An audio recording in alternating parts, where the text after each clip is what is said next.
Yeah, and same if you want to, you can always just join the Discord, like the Clutch Academy Discord, if you want to like if you have like questions and stuff like that. You like obviously you can put them in the Twitch chat as well. But if you want to just hop in the Discord, you're welcome to do that as well because it was just a group call here. So, but yeah, Let's go. I guess I'll get started. GG was the one who submitted the game, so I'll probably watch him a little bit more than like I'm going to be focusing on his team, so which is Wok, Capo, Robles, and Gon. That's the team. I'll try to switch between all of them. And then yeah, like I said, this is kind of like so if you're like a diamond player, even low Onyx player, you probably take away some good stuff from this one. And then if you're like a higher ranked Onyx player, you probably pick up stuff from the next game. But yeah, we'll see what they do. So this will be a bit of a warm up game for me. But yeah, starting strat. Seems pretty standard. What I would say is off the start, in my opinion, for the BR player, it's generally better to kind of contribute to the overshield fight. In my opinion, I feel like playing to descope the snipe just kind of puts you out the game, especially if the snipe does something like this, which is what I also recommend the snipe player should do. Is the snipe player? I always recommended that the snipe player, whenever you grab snipe, just bring it back. And it's the same with the BR player. I feel like both players should come back really quickly to contribute to the fight. So obviously this player's made a pretty big mistake not going for the snipe off the start. So the snipe player should come back quickly, the BR player should come back quickly, and everyone should be trying to contribute to this fight, in my opinion. Yeah. But this is probably the second best thing you can do, which isn't too bad.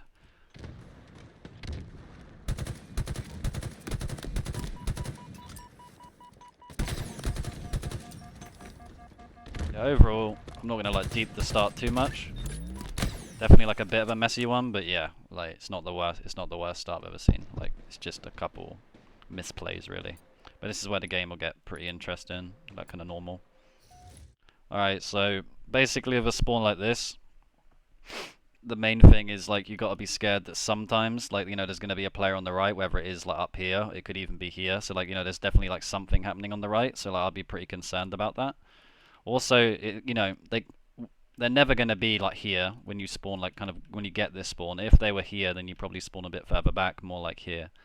So when you get a spawn like this, I'm usually pretty confident to at least like test the waters this way, and maybe trying to wrap to get control of your wing. Because generally that's kind of, once you have control of your wing, you have kind of control of your whole side of the map. So that's kind of I generally just try that. If your teammates are splitting armory over here, then you could maybe wrap this way. But yeah, I'm usually trying to play quite proactive towards this side here and just trying to get up the map. But somehow the snipe still hasn't been grabbed. That's another bonus. But yeah, this is kind of what you want to avoid, and you won't really get punished in these lobbies for it, but generally you do want to try to take space off your spawn a lot of the time. So this would be maybe a little bit too timid in like a higher rank lobby, but in this kind of lobby it's not the worst, because at least you're with teammates and you're kind of like, staying close, which is generally a good thing, because you will catch people off guard, kind of staying close. And I do like, even though it was a weird route, I do like the fact that he tried to get to his wing, which is kind of like a really strong position, generally speaking. Because yeah, I mean, look, you can just live up here, do a lot of damage, and stuff like that, so it's really good. And that's a double. And with the double, in my opinion, I'd probably just try getting to the hut. Like, this is probably, like, again, like, if you can live up here, you're a really hard kill. You're also going to force Spawn's armory a lot of the time. And if you force Spawn's armory, they're going to be pretty much hating life. And, basically what you're trying to do in general in Halo is you're just trying to put the enemy in tough spots so they make a lot of mistakes. And, if you spawn them armory, you can, especially these sort of players, you can make them make a lot of mistakes. So now that they're 2 dead, I would probably just try get over to here to just force blocking these spawns. As opposed to wrapping back into the ring. Plus, it's just a classic reposition, try to get off some death screens and stuff like that. Because the issue with like being this loud and like this aggressive without any help is no one should really convert on this damage.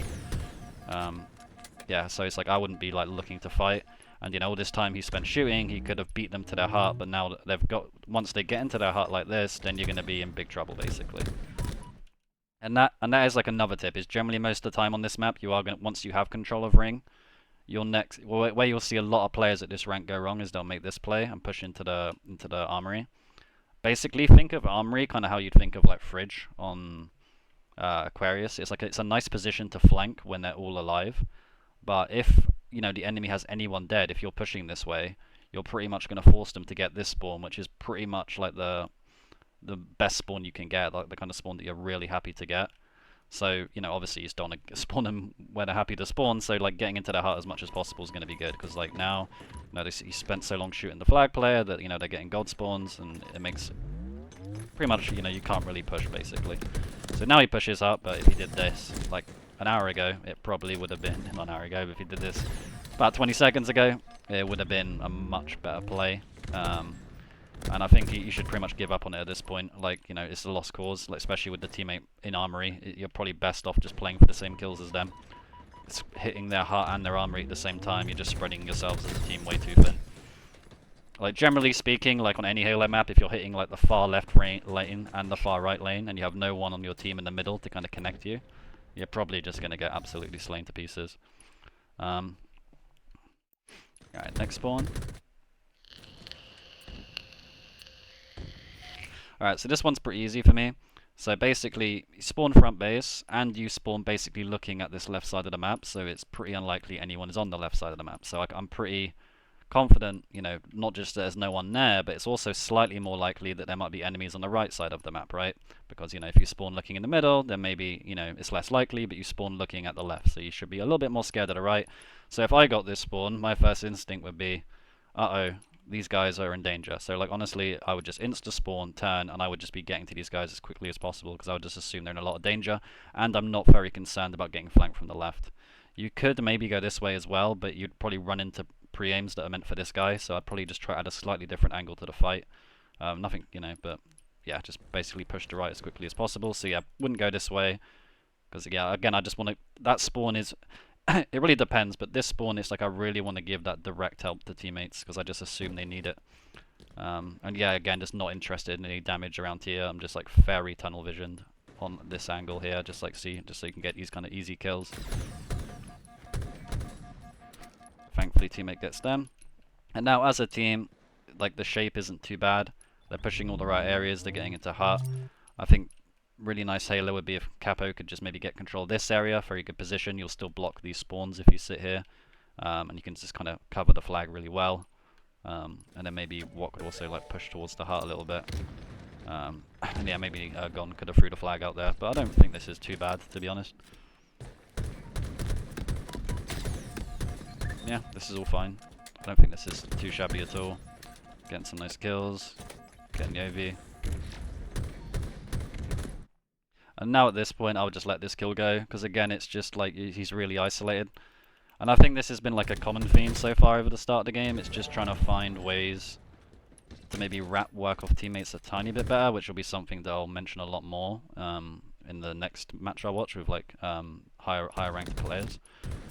So especially like after that you get overshield, you've got a clock that you have two teammates dead on this side, and you've got a teammate alive on this side. So your first instinct with this overshield should be to make a play something like this, where you go Bon and attack this way.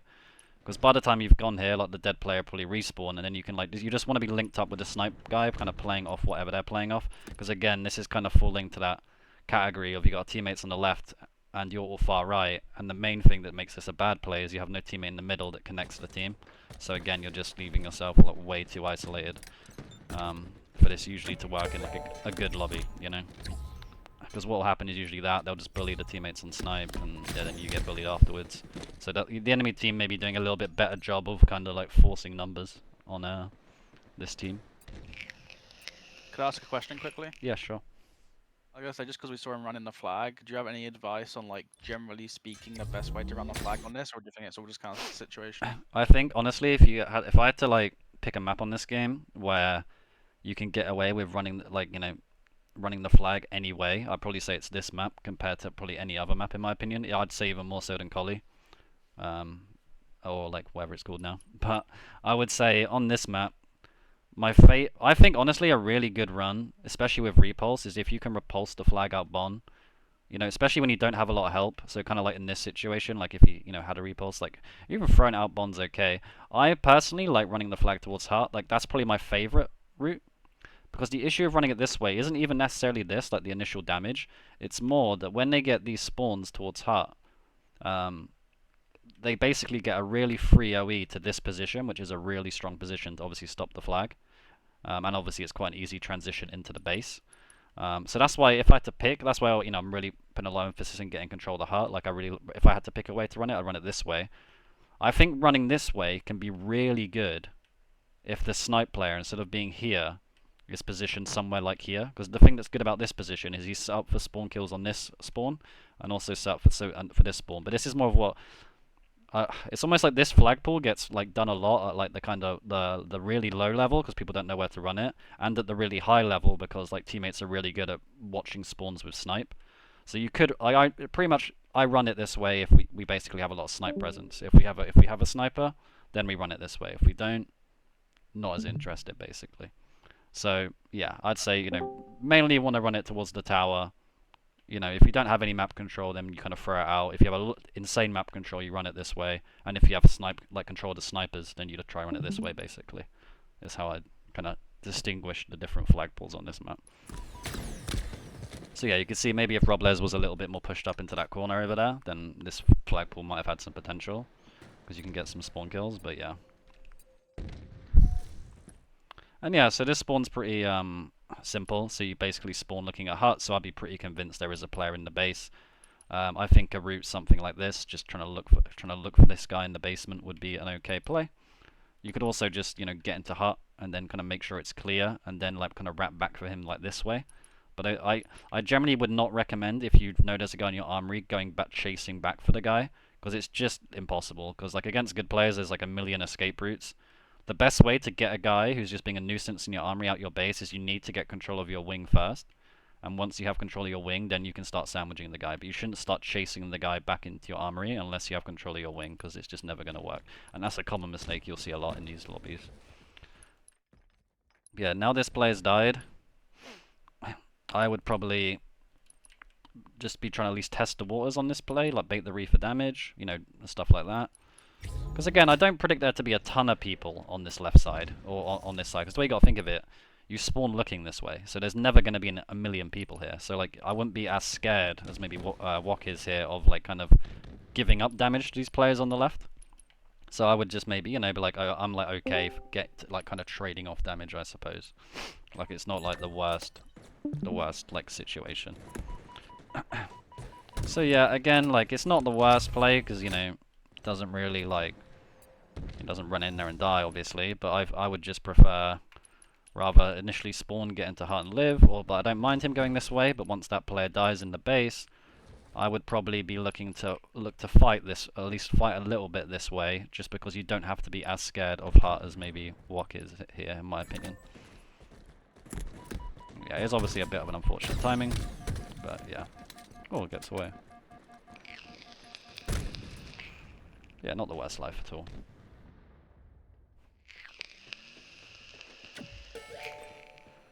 So here, see that ring one pull that I'm a big fan of, and pretty much with a spawn like this, I would just try OE. I think I'd OE to the right side here, and just maybe let this dead player like play for snipe. Because again, they are going to be on the left, like like you think. So that makes me think, okay, one player's on the left, one guy's running the flag. If this player and this player could work some kind of OE, it's not just that they could OE, but it's also like they could also be contesting their snipe, so it's kind of like a win-win. So I'll probably be looking to do a play where like I push out this way whilst checking my left and just trying to OE as much as But the second you turn left, it's already lost at this point because it's too much dead time. So like now at this point, he should just play for snipe. Don't let him double cap. Basically, it's already gone. Yeah, so pretty much, just not the best like reading of the spawn, I would say. Just not kind of, and this is a common thing. Is just you see this at all levels. It's just kind of people. The better you are, the more information you can kind of gather off your spawn. Like you can kind of piece together what's happening, and he didn't really put the pieces together. Like the main piece being that when he got this spawn here, that they're gonna be like there's definitely got to be a player on the snipe. So like you running out front base is just an insane, way too big of like a kind of suicide mission. So like you want to get away from that player in your heart by taking a right angle.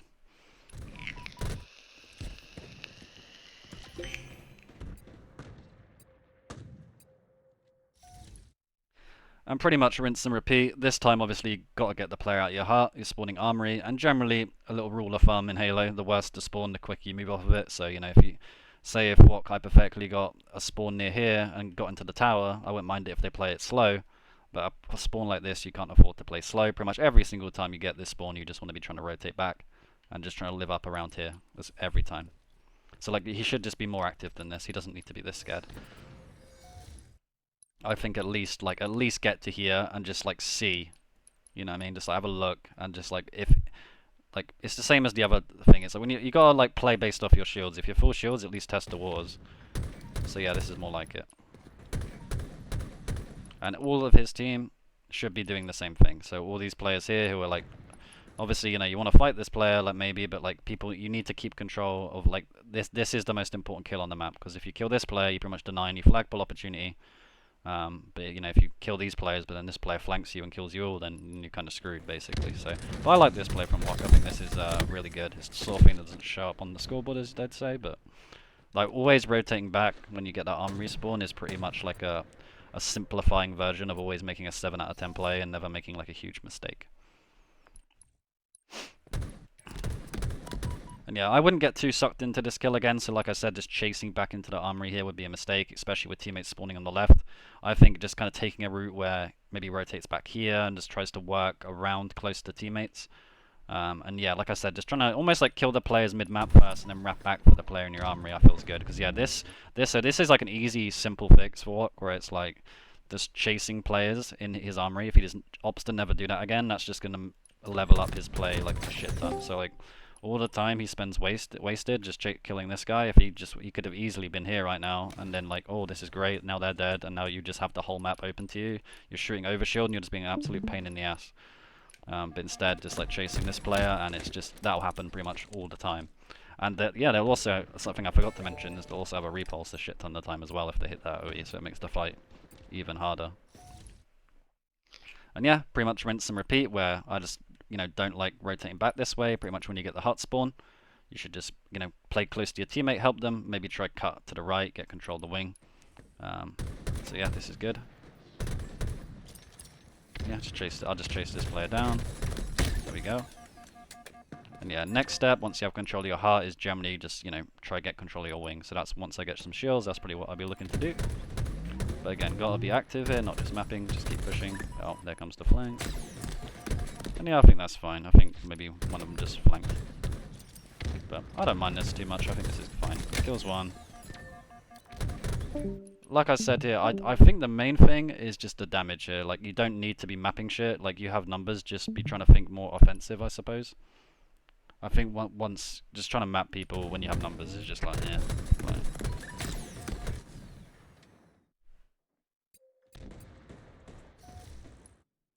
And then armory spawn. So this is the main thing. Like, again, like all this other stuff is just nitpicky. I think like the big easy fix is how you play these spawns.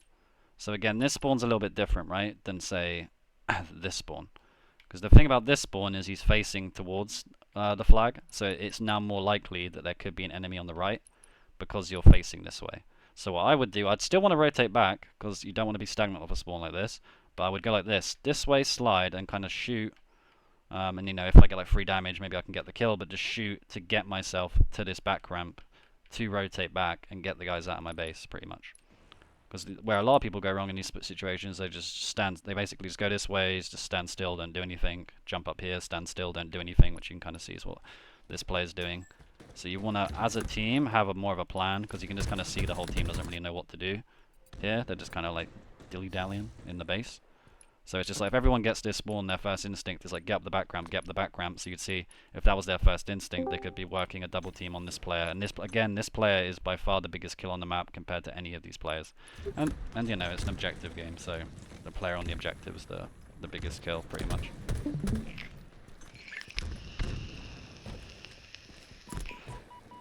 So yeah, this is good from Wok. I actually really like this. Just got control of heart, cleared it out, and then yeah.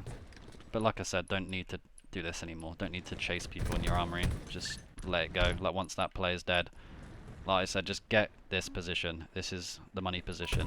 So like, yeah, this player's in your base. It doesn't matter. Like just go. Like we'll do a hypothetical. You go this way. You've got all their escape routes unlocked. So it's like you can see them with this teammate and pinch. And even if they kill your teammate, you can always just like, it's like say if Gon loses the fight, you can just be like, oh, like dive bomb and then probably kill him afterwards. And then if Gon wins the fight, then you can still be here in a good position, and you can like look over your teammates and try and make something happen, basically. So yeah, wasted a lot of time there, but it happens.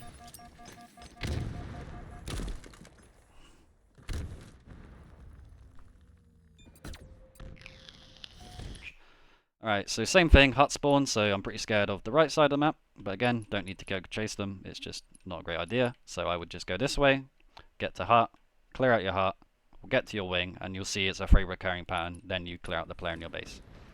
But again, this is what I'm talking about. These are the things that these players don't clock in these games, is if I get this spawn, I am way more shitting myself about getting shot from the right side than Wok is right now. Because you can see by their positioning, they're not really that concerned about the right side, and stuff like that. So that wasn't ideal positioning to begin with. That turns it around with a nice double, so that's fine. And same thing here, just still no idea that this player is on the right side at all. But I would have been convinced if I got this spawn. This spawn is just obvious as a player on the right. So again, it's just doing the fundamentals well as anything, you know, it's just looking at the spawn and just being like, yeah, it's really obvious there's a player on the right. So yeah, I would probably not be as caught off guard in this scenario.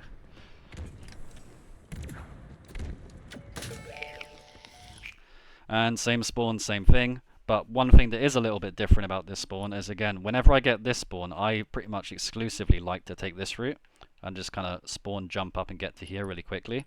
Because again, the main thing is you don't spawn looking right at their armory, but again, it's pretty unlikely there's ever going to be anyone kind of around this area because you spawn looking right at it. And again, like before, there is a guy on your base, but you know, wrapping all the way back to chase them, it's just like, eh. It's like if you go this way, you get that instant connection with the flag player, and the other thing is you can just jump up and then help whoever. You can shoot back, you can jump up and help this player. So pretty much whenever I get this spawn, this is usually my first play I'm going to make pretty much all the... Like, if you simplified to always only making this play, you'd probably always be making an okay play. You know, for your higher ranked players, maybe sometimes you cut this way and stuff like that. But those are pretty much the two plays that I make pretty exclusively. So looks like it's going to go back and help Robles, which again is okay, but it pretty much sells out the flag player pretty hard. Very easily could be here right now and just holding the map control with teammate, and you know, probably still could have killed that player just by holding the map. But since he goes back, you see that it's pretty much sacrificed all the high ground on the map, because again, it's that recurring theme of just chasing the guy in your base, and then they just get full map control. So it's pretty short.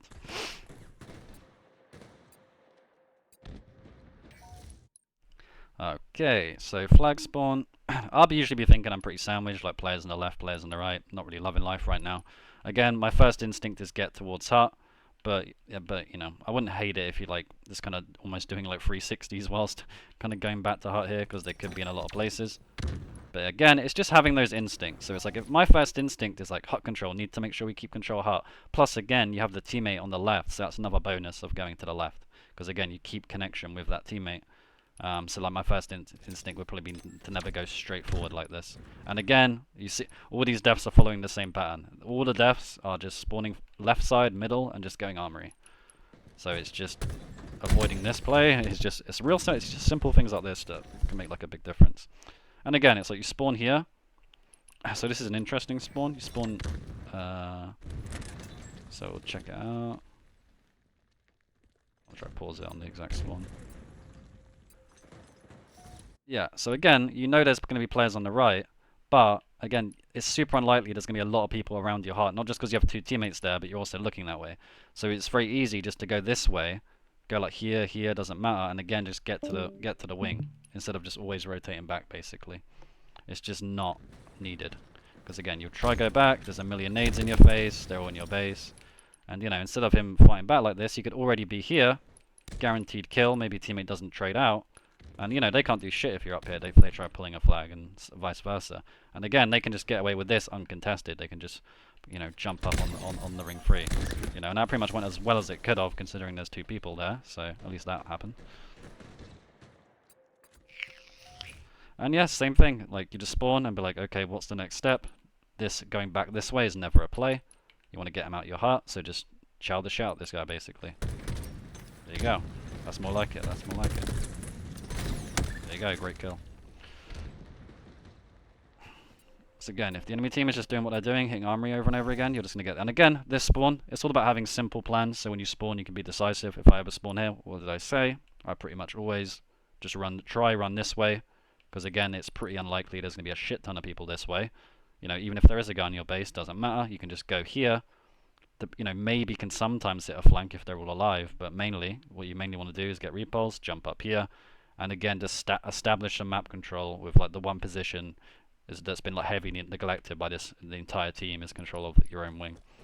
So yeah, instead of going this way, again, we'll do hypotheticals, you go this way, now you're with a teammate, you're helping them, you can go up, and you can always help this player a little bit later. It's not the worst play, but this teammate was quite far away, so it made me think like, yeah, like this will happen a lot, like you kind of arrive to the party and then you're just like, what the hell's going on? Like everyone's just died basically. So you kind of want to avoid that, because even though you get this kill, now you're just in no man's land with no teammates, whilst, you know, that player's by themselves basically. And yeah, also not set up for overshield either. So it's, again, same thing. If Wok just OE'd, hit this jump, and was just chilling up here the entire time, would have been the great position to get a shit ton of damage, and would have been the great position where they're set up for the overshield. But instead, since they kind of, you know, were just kind of dive bombing people, it makes it a lot harder. And yeah, simple thing. So if I get this spawn, again, I don't usually think there's going to be a lot of players on the left. So I would just go for a very greedy curb slide of just going here to here. And again, they're probably on the right side, so you don't have to worry about pre-aiming in front of you. You could just hit a curb slide, kind of look to the right, and just literally, you could probably get to here pretty uncontested. But these are the things that people might not notice, so they get a little bit more scared, so they go this way. Because they're like, oh, maybe there's a player like hiding here or something, but like that's never a thing when you get that spawn. So, but I would know like this is where the space is, so I would just have straight lined it straight away. So again, it's not the end of the world, but it is in a way, because now that, you know, it's just missed those couple of seconds, just turned into killer. And the main thing when you're trying to stop a flag is getting behind the flag is the most important thing. So like, if you're all just in front of the flag, just shooting it, you're never going to stop it. You always need that one player to kind of get behind the flags, because that one player that can say get to here is going to force them to spawn over here, which is going to make it a lot easier to return that flag. So that's another reason why hitting the left side would have been really, really good there.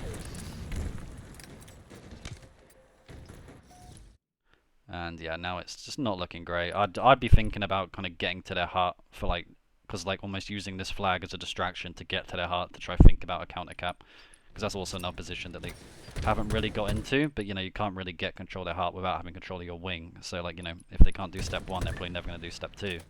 So that's the main thing. Oh my god, they're actually stopped the shit out of this flag. That's crazy. Haha. That's insane that they're stopping this flag. Thought that was a lost cause, to be honest.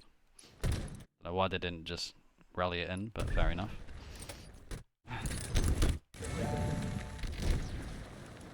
Game on still. Ooh, 3 on their heart. This is a weird spawn. But yeah, Gon's just basically in the shit, so just try bait them, see if you can get a kill. There you go. Kill Gon for good measure. Teammate falls off, and this is more like it, just spawning, just running to teammates quickly, no just roaming about. Yeah, this might be a bit much. Again, this is criminal in like a sweaty lobby, like you can't really get away with this. Like the fact that him and Robles were like literally this close to each other at one point, and they bait, like wherever one of them goes, they should both go. If Robles is going back, Walk's going back. If Walk's going forward, Robles is going forward. They need to be glued to each other in this kind of scenario. And that is like a general rule. Like if you ever find yourself in a game of Halo and you don't really know where the enemies are, then you should be glued to your teammates, you know. The more information you have, the more you can split up. The less information, the more you stick together. So like they should not be split up right now.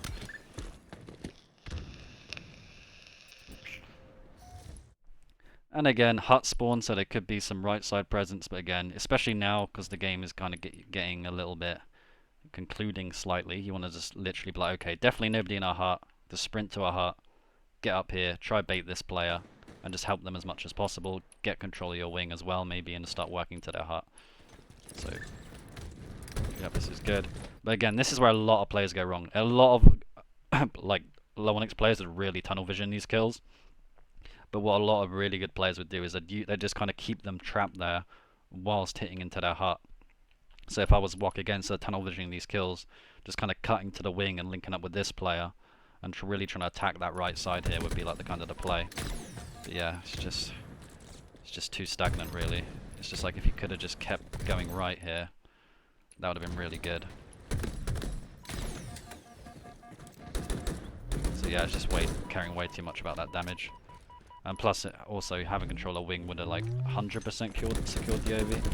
And yeah, again, it's just since they never have anyone in their heart, it's just they're always just getting sandwiched in the ring here. They can't really get out.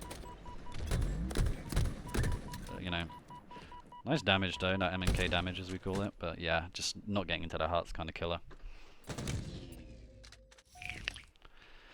And yeah, now it's just kind of like at this point you've kind of got to start thinking like, you know, getting a bit more desperate. When you've only got 1 minute 30 left, you can't be trying to make like perfect pushes. So like in this scenario, I'd usually say, hey, like, you know, maybe let's rotate back if it was like a 0-0 scenario. But the way I'd see this spawn now is like you spawn ever so slightly to the right of the base, but it's pretty central. But I would just be like, okay, I've just got to start making shit happen. I'll just start like running into their hut. Because again, you got a teammate above you. So yeah, like this is, you just got to start doing shit like this because you're just running out of time basically. It's kind of funny because it's like they're kind of almost playing it well because the urgency is making them play it well. Like they're getting into hut and like making shit happen, and then now they're forcing them to spawn armory. If one of these two could have been like on the wing or like in ring, then they'd have actually a really strong kind of shape to like start trying to work a flagpole. Yeah, they're just really missing a player here, like those two, to get up on the map and get some map control. Yeah, honestly, really well played by Walker. This is good. Yeah, throw out as well. This is really good. Oh my god, yeah, that's really good from Walk.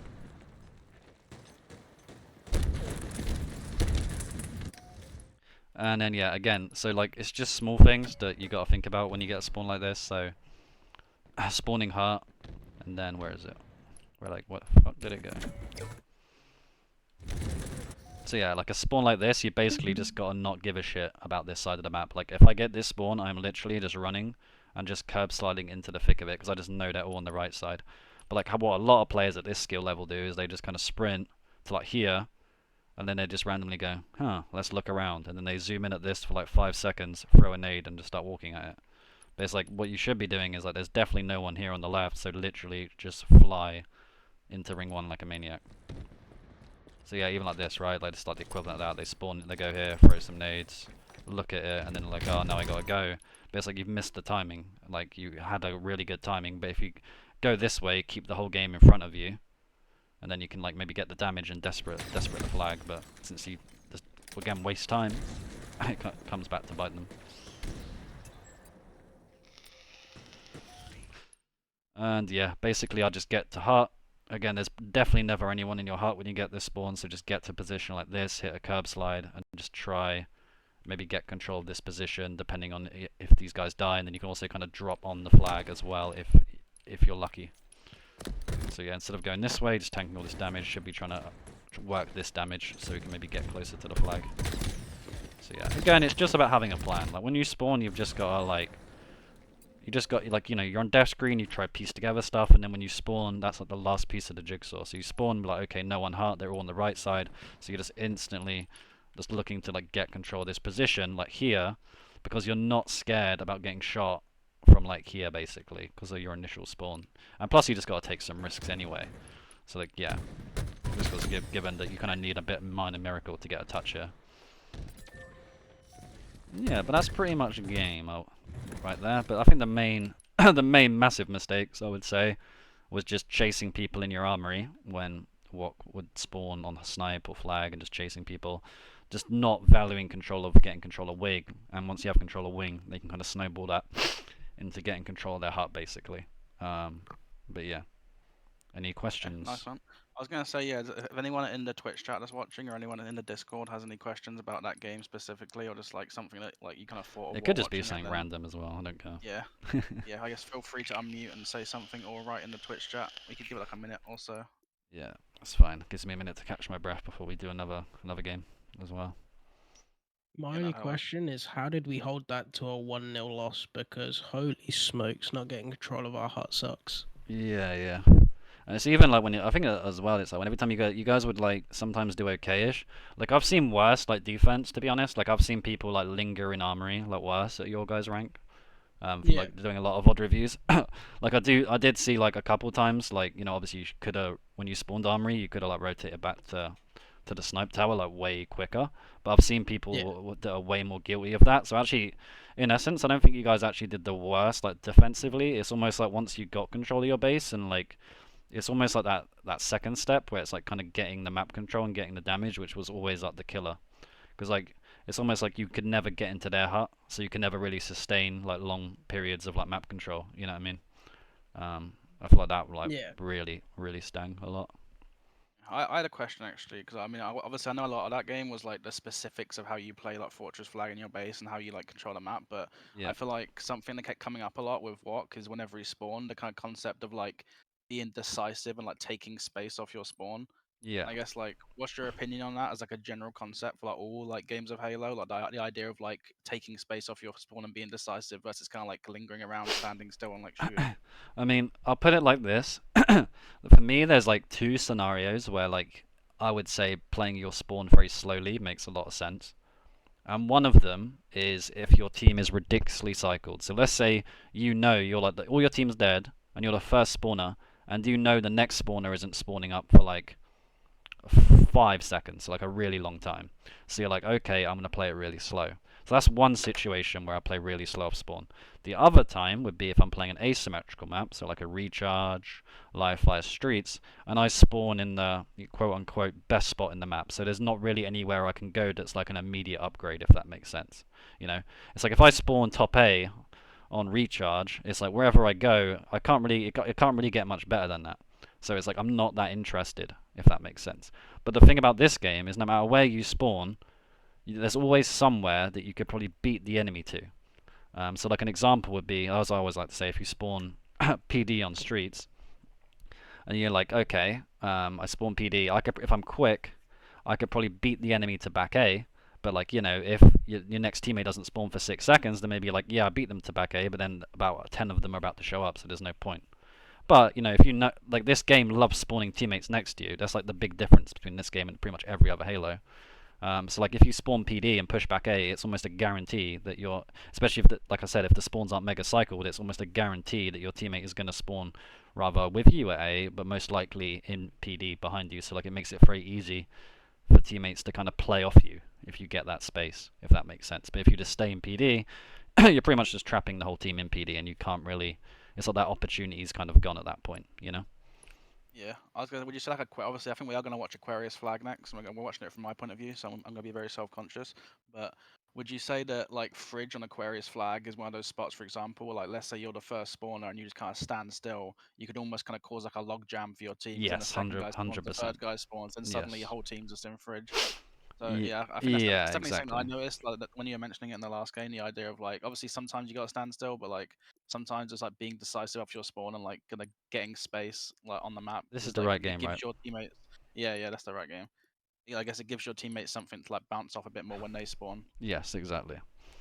And especially in objective modes, right? Like dying is not as criminal as a Slayer, so it's like you can take some risks here by like maybe being a little bit more liberal with some of these aggressive plays off spawn. Um, But yeah, this was a scrim game, I will say. I'll I'm be real outcasted, so quick. I was in the game. I'll be right back for like 30 seconds, and you just say your piece on this game, I guess, just to kind Yeah, of lay no the problem. floor. Okay, All right, one no sec. rush, no rush. Yeah, so this is my team. I think this was our first ever scrim, and it was probably our second game ever of our scrim. So we weren't the most kind of, I guess, uh, organized. But the team we're playing against is all kind of high Onyx players. They're all kind of like 1700 to like Onyx 2K kind of level. I'd say my team was kind of similar level. So it was, I guess, a fairly high level ish scrim. I think the scrim in the end we ended up losing 5-3, but we got outslayed quite heavily in a few of the games. And I think this game especially we got outslayed quite heavily. So I'm hoping we can learn a few things. I think it started off kind of close, but we definitely got kind of slammed towards the end. I know they got a lot of camos. So yeah, hopefully learn some stuff. And like I say, if anyone in the Twitch chat's watching, I see we got a few people in there, or in the Discord has got any questions about this game or just anything randomly to do with Halo, and you want to ask, then just let me know. You can always interject. I don't think anyone minds. And yeah, hopefully make it productive.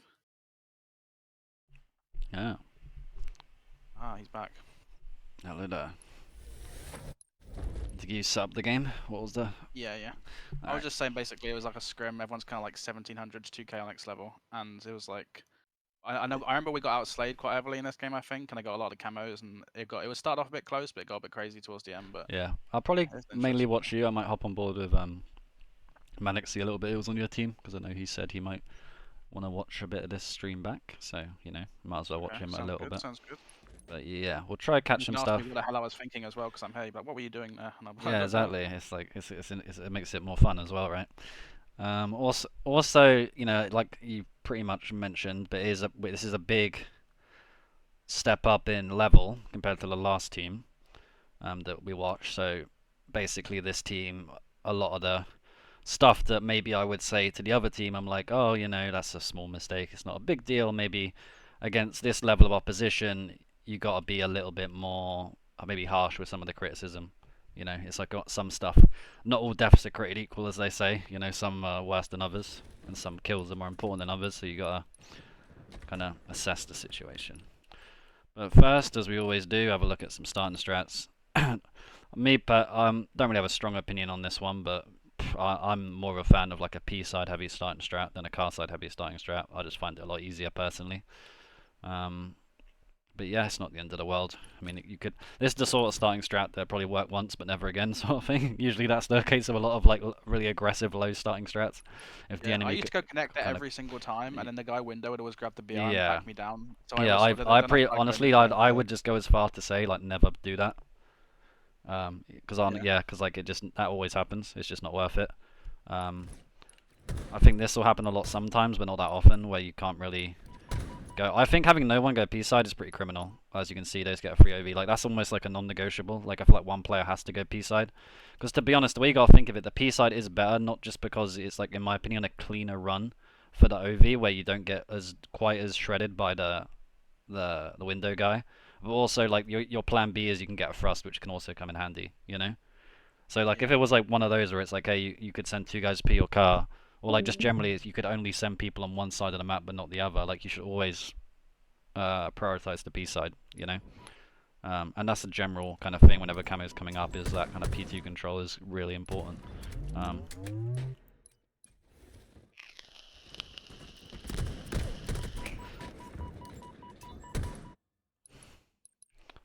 Maybe I might risk just like trying to wrap to these players car one, but I don't mind just double backing. The main thing is just, yeah, like just getting, you have to kind of just get involved here. And this is like a really good decision, like not, you know, not super crazy, but this may be something that the other teams might not identify. I mean, it's pretty obvious because you got low ammo, I suppose, but I think at this point, once your teammates die, you just got to be really kind of happy with a trade. It's like once this player dies, I'm just like, yeah, that's fine. I've kind of done enough, really. And this is where the game will get normal, so we can kind of look at more normal plays. Alright, 2 dead. You pretty much got 2 choices here. It really depends what Shane does. You're pretty cycled from Harshly and Mancy, which isn't ideal. You could just bomb it shrooms and just play for aggressive trades, but Shane would have to slow down by a second, or you both just rat the flag. I think both plays have merit, but basically, again, like a common thing in Halo, you've either got to be really quick or really slow. You don't really want to be like medium pace, so like, in my opinion, you just flying shrooms like a maniac, or you just play really slow. So yeah, this is flying shrooms like a maniac, and this is good because this will happen a lot. You get trades. Now you just want to chill because you're also on this guy's death screen, which is awful. So like if you push, he's going to commit. You also have 0 help, so just wait. Yeah, I wouldn't do this. I think this is like a definition of a habit that a lot of arena players will have. Not necessarily that you have it, but a lot of players have it when they go from playing matchmaking to say 8s or scrims. Is they almost forget the simple things like this, where it's like you kill. If you're playing ranked right now, like you might be like, I can kind of get away with a little car2 flank. But obviously in customs, like he's one shot util, he's going car2, and then you're like, oh shit, and then he's like, you're still on his death screen now. He's like, oh, now he's on the front base, he's on the door, and you're just like, oh shit. But it's like if you just wait the whole time, stay off his death screen, kind of, then it makes breaking out a lot easier. And in general, I would say as well, generally your kind of first point of contact when you're trying to break out a util is generally going to be the top. Like you want this to kind of be in an ideal world, like this is the way you'd want to get out. So obviously if you would have kept shields, you could have stayed up top and then tried to break out. And I think even here, like maybe you could have like jumped on the box to like kind of go backwards to get up here, because I think this is a way bigger kill than this, you know, because if you get control of this, you pretty much have the whole map. So I maybe wouldn't be as invested in these like car 2 kills, and probably would have went for the car 3 kill. Or like even if there is, and it's like a win-win. If there's someone car 3, you can maybe kill him, and if there's no one car 3, then you just go car 3 and chow the car 2 guys, and you have the high ground. So.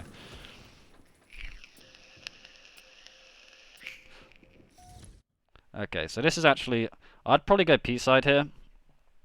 Actually, no, Manxie just died, so maybe not. It doesn't really matter, to be honest. You could go P2 here and then like cut top middle to help. You could literally just, wouldn't even hate it if you just like flew and got to them. But yeah, I think that like I was saying, going P side would be okay because it's pretty likely that they are spawning there. Because if you look at Harshly, he's like very pushed up. So it's almost like if you go P2, it might help you get connected with Harshly. But honestly, like, this looks crazy, but I actually don't hate it, because it's like, you know, Manxie should maybe get a fridge spawn or something, and he can pick up P2. And you're just trying to get to your team as quickly as possible. And I think this is, like, a big difference maybe between Outcasted and the Wok GG that we watched last game. His urgency to get to teammates here is, like, much better. Because I think something that people really underestimate is almost how much they overestimate the opposition in these kind of scenarios. Like, no one on the enemy team is thinking, hey, that one guy outcasted we killed ages ago, he's going to spawn on the back left side of Fridge, or on the base, sorry, for the enemy team. And, you know, like, maybe he goes front base. Like, they're not thinking that advanced, no one is. Like, all they're thinking is there's a guy called Harshly in our base, there's a guy called Shane who's weak car 1. So whenever you're spawning and the game's really loud and all your teammates are getting shot at, that's when you can get away with just running in there like a maniac like this. So this is really good. It's like, you know, obviously if you're doing this when the game's really quiet, then this is a problem. But it's like when the game's loud and kind of messy, you can get away with this kind of shit because like no one's going to be looking at you. So it's even again here, right? It's like he can be a little bit more speculative with his plays because the idea is Harshly's getting shot, so he's just trying to make something happen. Maybe it's a bit much, but I still don't hate it. I think it's like not the worst play, to be honest. Because yeah, like, you know. Because, I mean, yeah, honestly, like, I probably would do the same thing, to be honest. I mean, Harshly gets shot, Harshly's getting shot, you just see maybe their ego challenging him. And I think that's pretty much worst case scenario, because they're going to be distracted. And yeah, I think the main thing is just get to teammates. Again, you just want to be quite proactive about that. They're really far up, really isolated. You know, just get to teammates as quickly as possible. Don't dilly-dally, waste time. And again, the main thing is, I think this is where we're really starting to see the team falter a lot, is they're getting really way too sucked into these car 2 kills.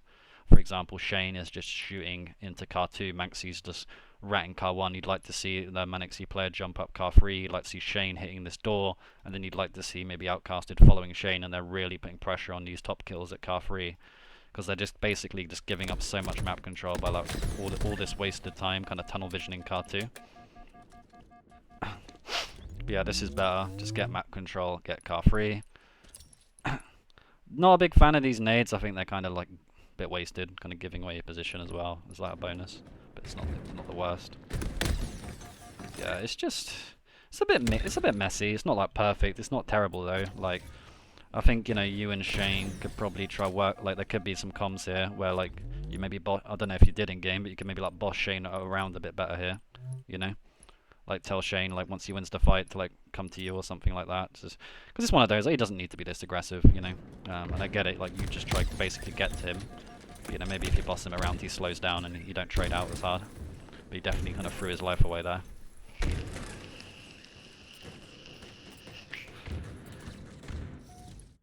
And again, camo's coming up, you just want to get involved as quickly as possible. I would just throw my life in there, yep, just go car 2, jump up car 3, just get involved.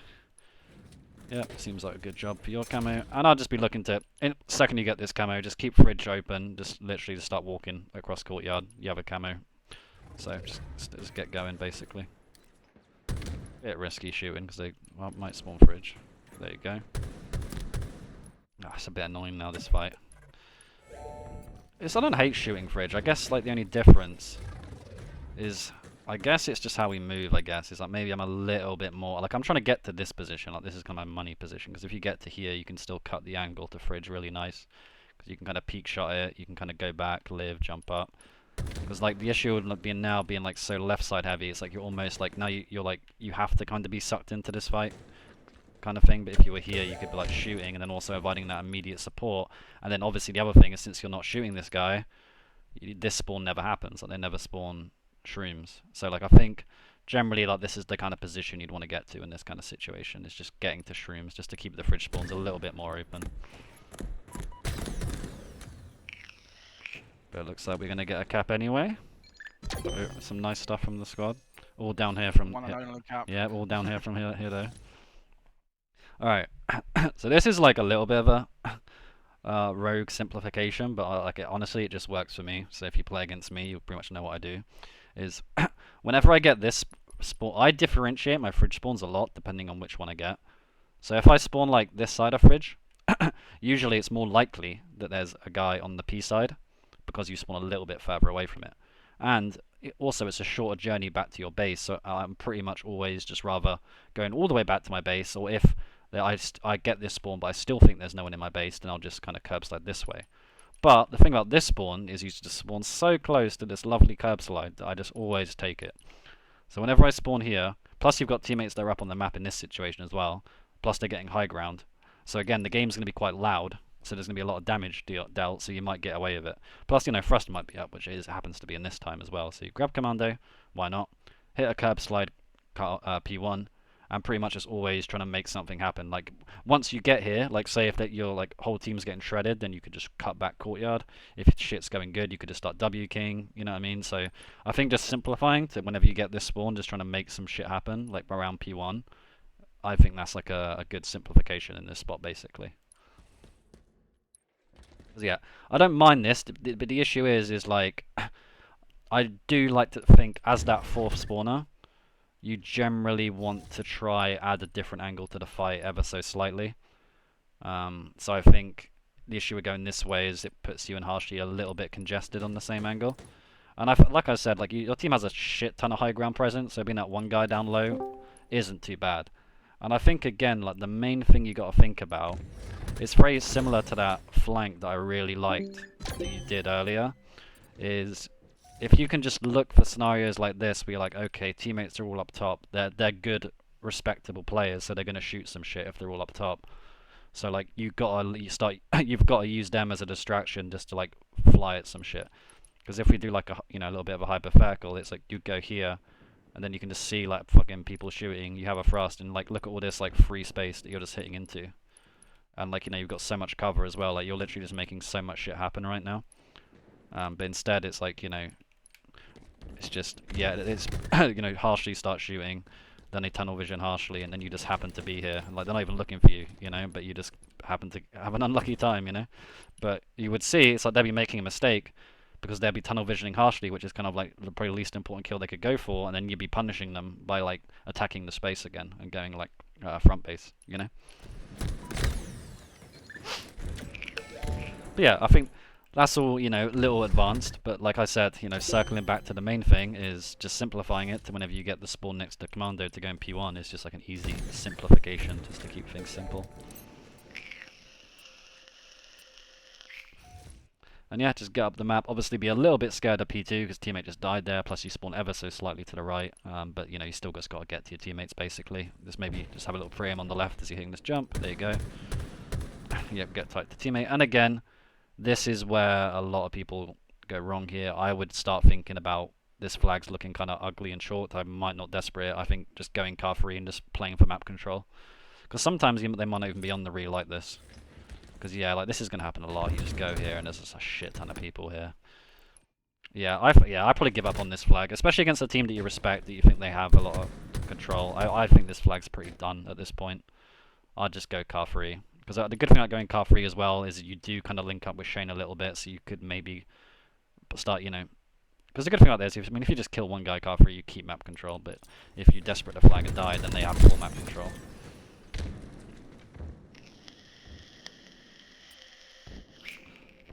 So yeah, I think definitely the lack of emphasis on getting car free once you have control of util has definitely come back to bite the team. And again, so this spawn, we see it again.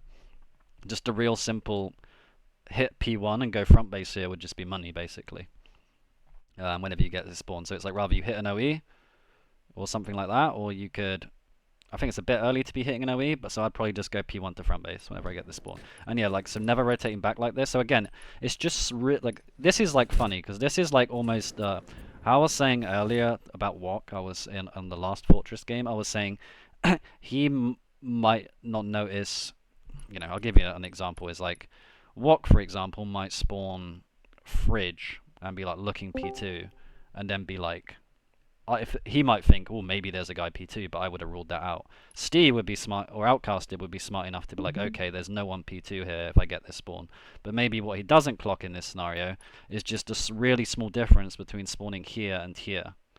And that really small difference is that two things. He doesn't need to be as scared of someone being on this box that maybe he is. I'm not sure if he is or not. And he also needs to be more scared that there's basically more people in his base than if he were to spawn here. Again, there could maybe be two in the base, but maybe one of them's on the util bridge and the other one's about there, like halfway into util. So it's just really small things where, like, maybe if he put that together based off spawning on the commando as opposed to spawning back fridge, he would have known that he wouldn't have to been as scared of P2, and he would have had to been more scared of people being in the base. So like going back this way, again, it's like instead of going this way, if he just hit P1 to front base, he'd be in a much better position to stay alive. Oh, what the fuck? And then also, oh hello Mr. Clutch. And then also would have been, yeah, I mean, he even could have went P2 off that spawn. Like that would have been really good, just going like top middle as well.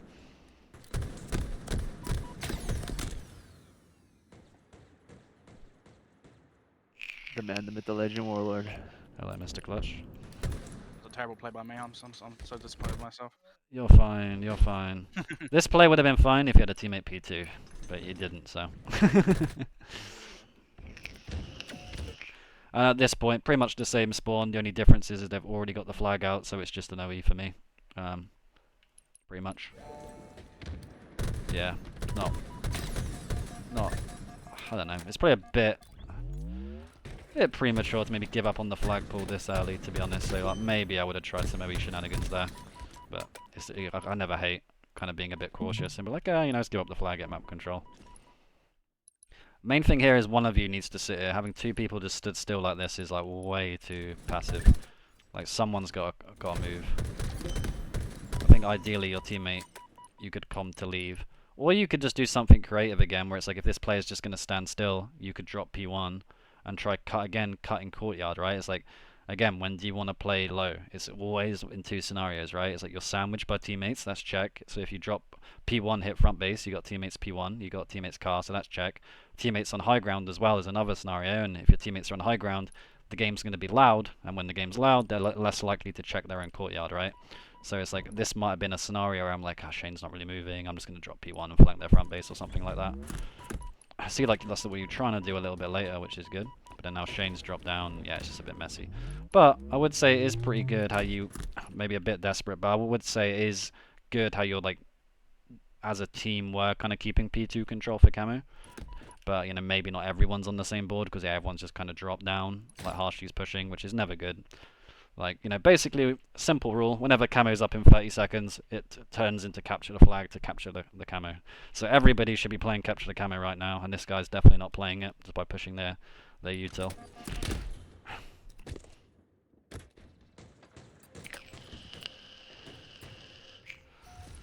And yeah, this isn't easy, just get the hell out of here. So again, a big difference between spawning here and here is just, I would say when you get this spawn, just rotate back as quickly as possible whenever you get this spawn, basically. Same with Shane, just get back as quickly as you can. And this is what they do. So really good stuff, no hesitation, just nice and back and hit it, little boom. And this is a really good life. Just, you getting that kill and dying, I'm thrilled.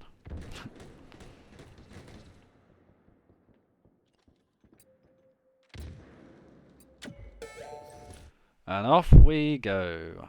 So again, small detail, right? But even though you're looking P2, the main thing is you spawn here, not here. So you do have to be a tiny bit more scared of P2, but there's nowhere else you can go. You just gotta go P2.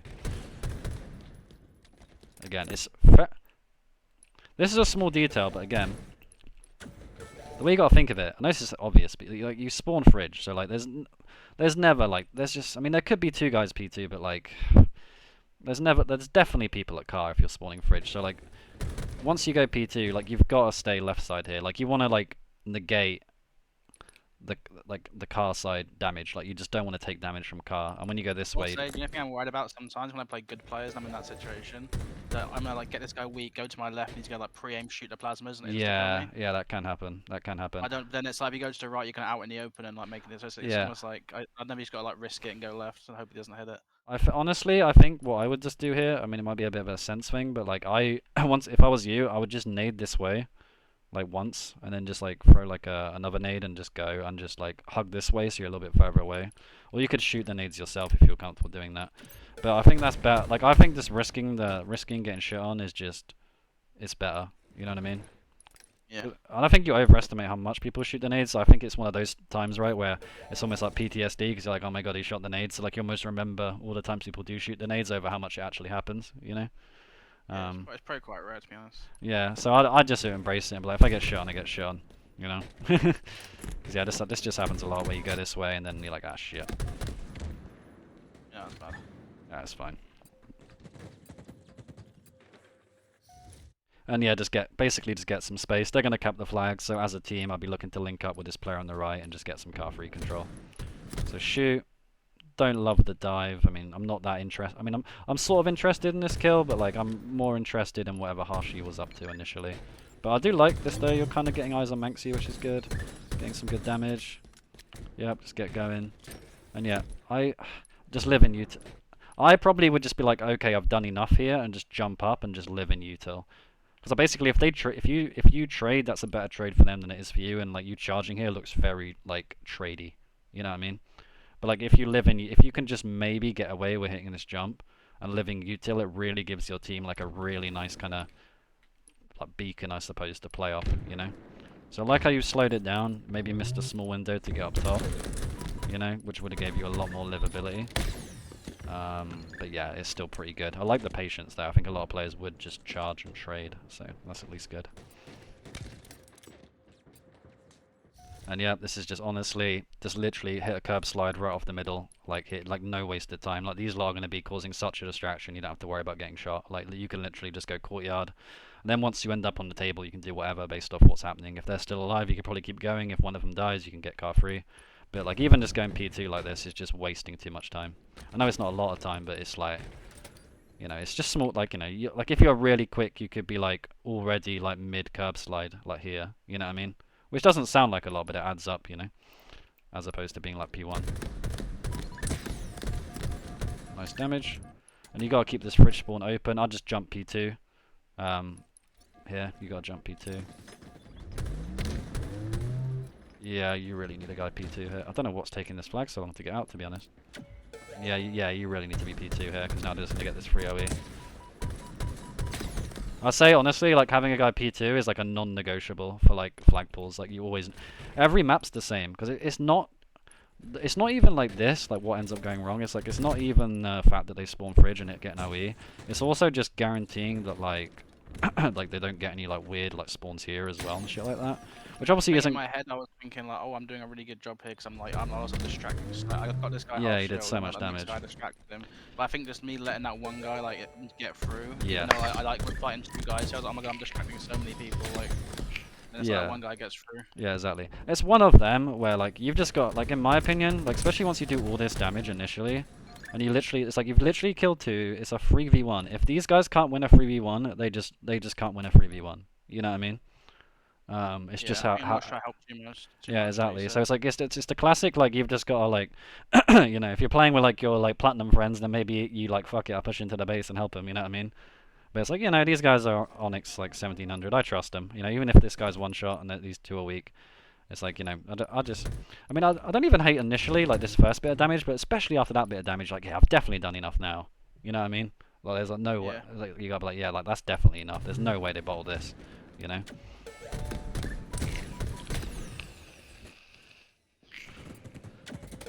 There comes that sneaky beaver. I'll just desperate the flag here. So just worth trying it, basically. There they both are. And pretty much goes near as bad as it can, but you get a guy one shot and it gets traded out, so it's worth a shot, I think. I don't think that's too bad. I guess the manner of the desperate wasn't like perfect. Like, it's not like anything crazy. But I think I mean, it's just really unlucky to be honest, because you have to Once jump I saw that actually. guy, I was like, there's no way I'm touching this flag. Yeah, it's over. I think what would have been really cool is like a drop backwards, because I think that would have been really kind of nice. Just like it's basically just trying to do max damage, I guess. You know, because the issue with chasing like this is that it opens you up to like the P2 angle. If you like drop back and chow, then you're like cutting off the P2 angle, and you can probably like guarantee max damage on this guy. But like sometimes you might just get mega averaged on a different day by like that guy. You know what I mean? So you do like no damage. But it's still not the end of the world because you do a lot of damage. So just nitpicky really.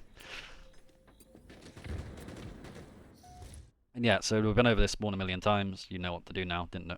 So it's just literally you get spawned so close to this like easy curb slide, so just go P2. Oh, sorry, go P1. You could, or what I was gonna say is you could go P2 off this spawn if your teammates had a shit ton of map control, but your teammates definitely do not have a shit ton of map control, so I would just instantly be looking to OE to their base. But yeah, now you know not never to do this, just to make your life a lot easier. Yeah, I mean, so this happen a lot. You just basically, you know, it's kind of like an advanced version of what we were saying about walk, you know, Steve, where it's like it's not like insane hesitation by you, but it's just like, you know, there's those 1 or 2 seconds kind of gives them time to set themselves, and I think that has been what the enemy team has done a way better job than you guys at on this map. Is they have, as you see, they have that guy perched up on P2 ready for those spawn traps. You know what I mean? So it's like you've rather got to try to address that straight away, or just skip it, which I like to skip it if I get that spawn. At least to get the trade though.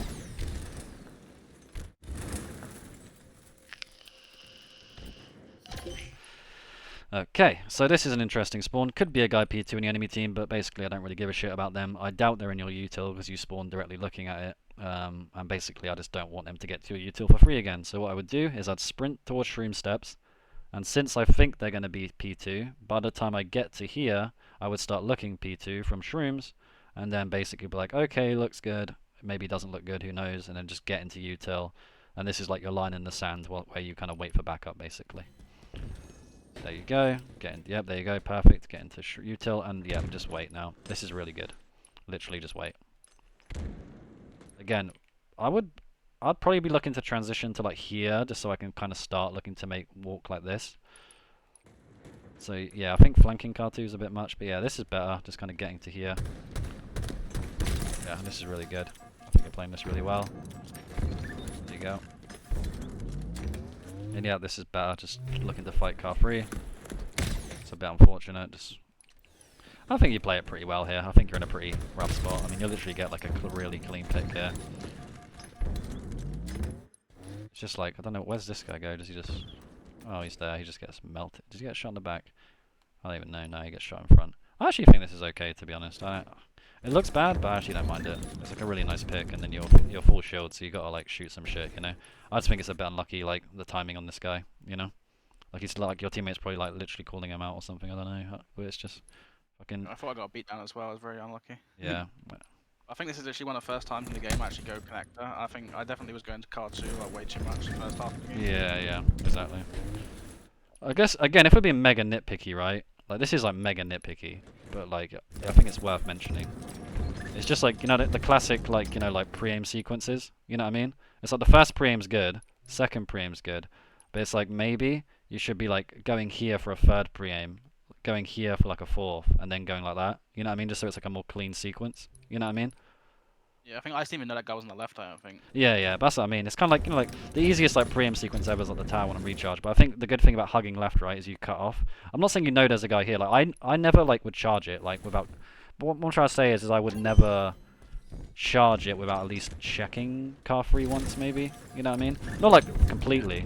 Because my point is like once you get to here and don't see anything, I think your next instinct should be like this. Like he still gets first shot, you know. But I don't think you should go straight from this to like let's charge, you know. I still think it's pretty. Just because you're like the focal point or the entry point of the push, you should be a lot more like, you know, basically just SWAT team, you know, clear kind of thing, checking your angles, you know. So I'd say once you go here, just hitting a slide. So instead of sliding all the way to there, just hit like a slide, and as you're sliding, you're like checking this, and then you're like check, and then like, once you get to this corner, then you like slide again to here, you know.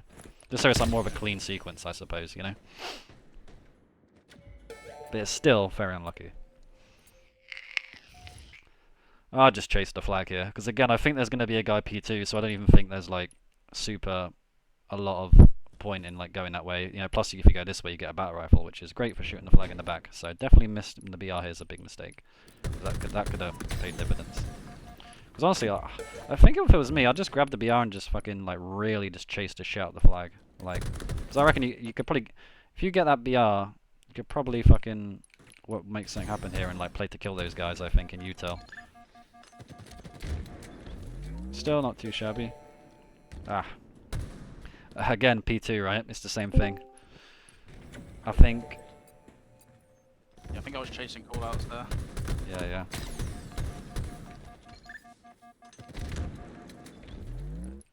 It's like literally right here, if you just literally sit P2, I reckon it's a cap, you know? But like you said, just chasing callouts. It's understandable. And but like the second that guy the second he dies, you've got to like start thinking about OE, I think. At least getting back to like brick and just like literally even standing in the open if you have to, you know? So I think, yeah, just worrying about that OE a lot earlier would definitely just make it a lot easier, you know? Yeah. And everything past this is just whatever. Like, I pretty much play it the same. Like, you know, you're kind of lost in the source. You don't really know where they are. I'd be kind of like the same of like, oh shit, where to go. So I just played bottom mid, and I was like, I'll cut him off the other way. Like, I'll throw a nade that way, go the other way, and then I was like, where else he Yeah. gonna I mean, honestly, I'll just play it the same. Like, once it's got to this point, it's just kind of fucking short. Like, it's just hard to really know what to do, you know? Like, I would be lying if I said, hey, I know what to do, like, after the initial, like, part. Because it is just really difficult, you know what I mean? I think, to be honest, I guess, yeah. I think here you just you risk the desperate. I know that sounds mental, but like I don't know. Yeah. I feel like that's like your best chance, but maybe not. It's almost like I know that like he has to die now because like shit's gonna go ugly, you know. Yeah, I think you play it fine. You do some good damage. It's just like you know after the first mistake, it is hard to kind of. But yeah, the Discord stream got a bit laggy for me for a second. I might fix it. Okay. Alright, so basically off this spawn, definitely a guy on your util, so you need to deal with that guy basically. So, spawn, look right. I'll be really careful with this. I've seen you do this a couple times. Be really careful about going top flag. I guess you're trying to like desperate help on the thing, but I don't think you can get there in time. So, I would just say like, try really avoid going this way unless you have a little bit of map control. Like I don't like going top flag unless I know we have control of our util, if that makes sense, or just randomly like a guy like our front base who's like looking at it or something. I don't know. I'm able to restart the stream quick because Yeah, don't know. I left it, went back on it, but it's like for some reason it's like 2 FPS me randomly. All right. I don't know if it's on my end, but I'll just give it a go, and if not, we'll just watch anyway, just in case it's just me. All right. I'll have a quick look. There you go. Okay, yeah, I think it's fixed. Is it fixed? Yeah, no, it seems way better now. Okay. TY. Yeah, same thing. So I'd just say, in general, for most people, I think it's fair to say, like, because I see a lot of students do this a lot, is they just love going this way. And the simple way of thinking about it is if you go this way, the whole game's around you, right? There could be enemies on your left, could be enemies on your right, could be enemies in front of you. But if you go to the right, to shrooms, especially if you're, like, hugging this wall, it's like the whole game's kind of in front of you and it's like easy to play. You know what I mean? It's like, okay, like I'm angling myself away from that and I'm just checking this, or now I'm pushing this and fighting this guy basically. And plus going shrooms doubles you up with this teammate as well, which is like an added bonus. Because yeah, like crossing the bridge like that, that'll happen a lot, you just get shredded. And same thing, like I want to see you get to shrooms. Definitely a guy on your util, so step one is, like I said, whenever there's a guy on your util, I think as a team, you're basically trying to hit bottom shrooms first. Like like I said, like before, I don't even like going shrooms to bridge unless I've got a teammate who's like underneath me, who's like trying to work into bottom util. So I think that should be your plays. I'm thinking, well, you got to double up with this guy util, and then you've got to try hit bottom shrooms to util basically. So again, it's like Shane today gets a little bit lucky, but on a different day, this guy might be looking this way and he gets shot. So like perfect halo would be Shane hits this and now you're the guy that's hitting the jump basically, you know? Again, might not make a difference, but you know, on a different day he might get shot once and then get traded, right? So, and then yeah, same thing, just get to car free. Like I don't mind going car 2, but you've got to instantly be jumping car free here. Now that he dies, I'd just probably just try live up in a util, I think. Yeah, I like this. The main thing is you and Shane are gotta be talking to each other here. This is too much. This is too much. I think we're only 3 minutes left. Yeah. So many flags down. I was just trying to like overcompensate, but I need to charge and pivot guy and then run. Yeah, I get you. That was bad.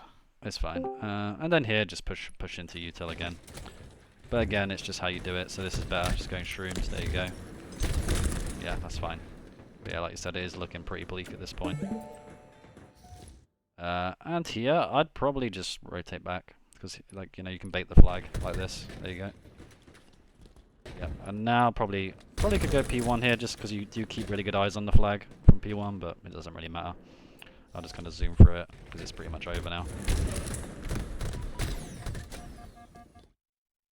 Yeah, not much more you can do, and that's a cap. But I think in general, like, the main things that stood out is obviously, like, I think the big takeaways for you would be, like, differentiating, like, the different fridge spawns and how to play off those fridge spawns.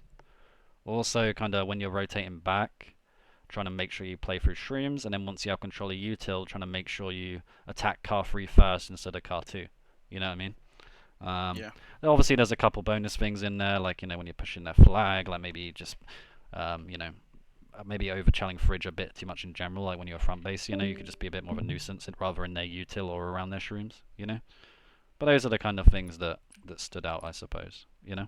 Yeah, I was gonna say from my point of view, I think like you mentioned, the me going car 2 rather than connected to car 3 thing, I think I definitely need to like stop doing that. Yeah. I think that screwed me a few times, and then I think like you mentioned, spawning like the commando side of fridge, maybe like trying to go P1 and get an angle from there rather than like rotating back all the way to flag or jumping up P2 a few times. Yeah, yeah, Um, exactly.